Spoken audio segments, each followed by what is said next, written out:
Merci, monsieur le maire. Tout d'abord, je voudrais vous remercier pour l'organisation de ce débat qui a été demandé. Alexandra Siaderi le rappelait par nombre d'élus, notamment de la minorité. Et puis vous démontrez aussi qu'il est possible d'organiser un débat structuré sur la base de documents sur des enjeux de politique publique.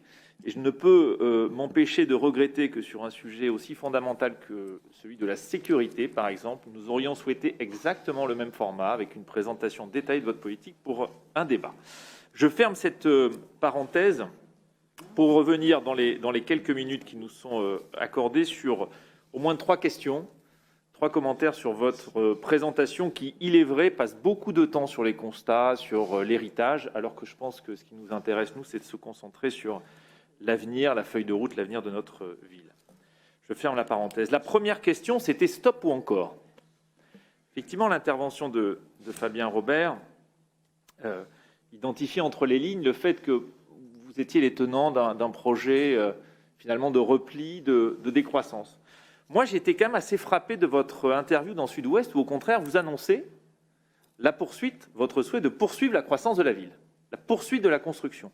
Et c'est vrai que vous avez envoyé des signaux très contradictoires ces derniers temps, puisque dans le même temps, à Amédée Saint-Germain, vous avez annoncé l'arrêt de l'opération. Donc, c'était important pour nous, vous clarifiez votre position. Donc, moi, je retiens que votre engagement, c'est poursuite du développement, poursuite de la construction de la ville. Et c'est vrai qu'il était temps de sortir de cette ambiguïté, parce qu'on a un certain nombre d'acteurs, tous les acteurs de la filière du bâtiment, qui attendent que vous sortiez de cette ambiguïté, redonner des perspectives.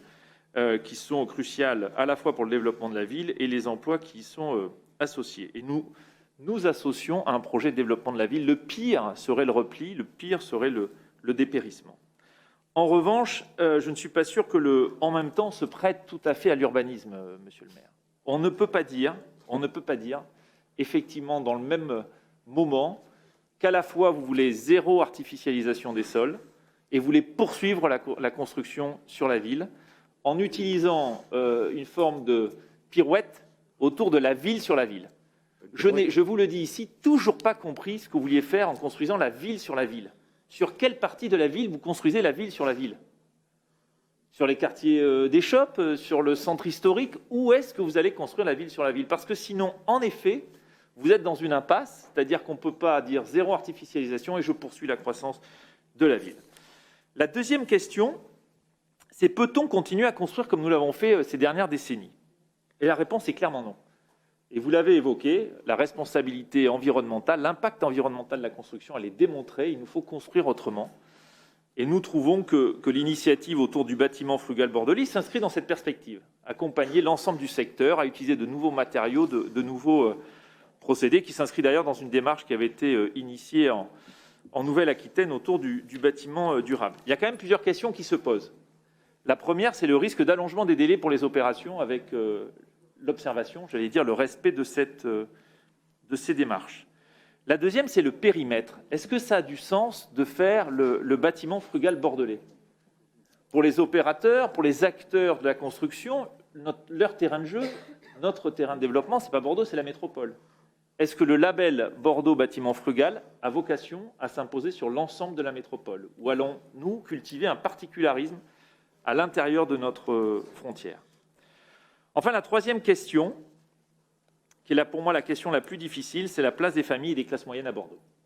Vous l'avez dit, la ville est devenue inaccessible pour un grand nombre de Bordelaises et de Bordelais, nos soignants, nos artisans, nos commerçants, qui n'arrivent plus à se loger. Je crois que c'est l'enjeu fondamental, retrouver la ville accessible. Et là-dessus, c'est le vrai point faible de votre projet.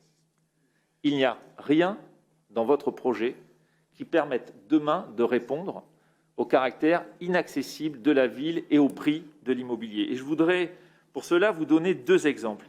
Le premier exemple, comme nous l'avons vu lors du vote du budget, il n'y a pas 1 euro de plus sur le logement social.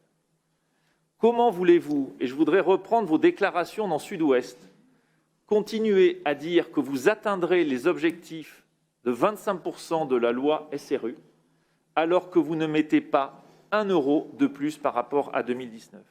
Et par ailleurs, je vous invite à un petit exercice arithmétique. M. Pfeffer a rappelé qu'il fallait au moins libérer 2000 à 2500 logements sociaux par an. pour atteindre les objectifs. Or, monsieur le maire, dans Sud-Ouest, hier ou ce matin, vous aviez dit que votre objectif, c'était la construction de 2500 logements.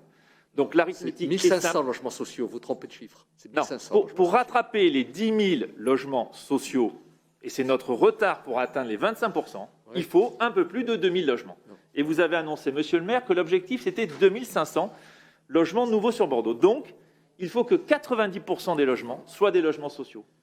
Et c'est juste impossible. Dans une opération, c'est impossible.